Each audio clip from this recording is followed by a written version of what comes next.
ഉണ്ടോ ഭാരം വൈഷമ്യം തുമ്പങ്ങളും അസംഖ്യം രക്ഷാകരമല്ലോ സംഗീതം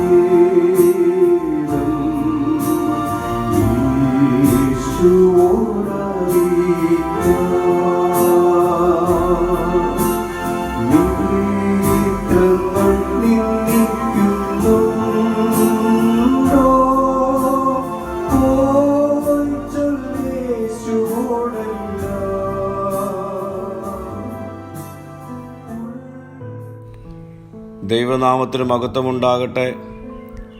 ഇന്നത്തെ പ്രഭാത ധ്യാനത്തിനായി 4-ാം സങ്കീർത്തനം 3-ാം വാക്യം. യഹോവ ഭക്തനെ തനിക്ക് വേർതിരിച്ചിരിക്കുന്നു എന്നറിവീൻ. ഞാൻ യഹോവയെ വിളിച്ചപേക്ഷിക്കുമ്പോൾ അവൻ കേൾക്കും.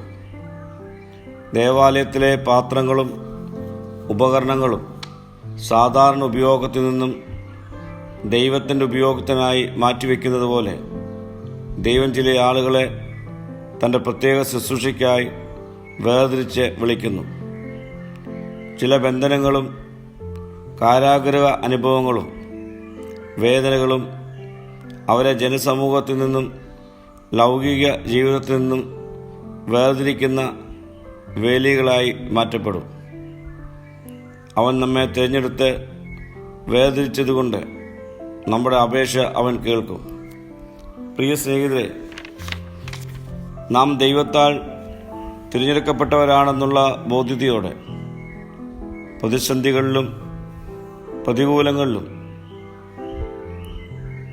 നമ്മളെ ലോകത്തിൽ നിന്ന് വേർതിരിക്കുന്ന വേലികളായി തിരിച്ചറിയണം. ഒരു യഥാർത്ഥ ഭക്തനായി ദൈവത്തെ സ്നേഹിച്ചും അവനെ കരുതിയും നമുക്ക് ജീവിക്കാം. അവൻ നമ്മെ ഒരു നാളും കൈവിടുകയില്ല. നമ്മുടെ പ്രശ്നങ്ങളിൽ അവൻ കൂടെ ഉണ്ടാകും. പ്രാർത്ഥിക്കാം. കർത്താവേ, ഞങ്ങൾ വേർതിരിക്കപ്പെട്ടവരാണെന്നുള്ള ബോധ്യതയോടെ ജീവിക്കുവാനുള്ള കൃപ ഞങ്ങൾക്ക് നൽകണമേ. മഹത്വം നീ എടുക്കണം. യേശുവിൻ്റെ നാമത്തിൽ തന്നെ. ആമീൻ.